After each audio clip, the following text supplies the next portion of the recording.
निवडणूक चिन्हासंदर्भात अजित पवार गटाकडून वृत्तपत्रामध्ये पुन्हा एकदा जाहिरात देण्यात आली आहे। घड्याळ चिन्हाचं प्रकरण हे न्यायप्रविष्ट आहे।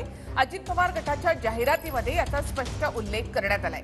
सर्वोच्च न्यायालयाच्या सूचनेनंतर आता अजित पवार गटाकडून ही नवी जाहिरात देण्यात आली आहे।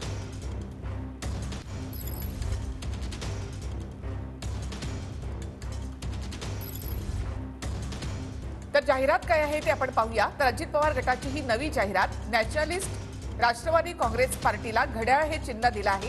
हे प्रकरण सध्या माननीय सर्वोच्च न्यायालयासमोर न्यायप्रविष्ट आहे।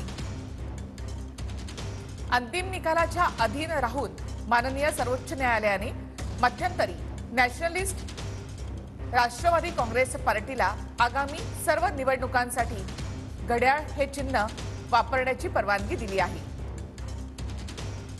ही नवी जाहिरात आता अजित पवार गटाकडून देण्यात आली आहे।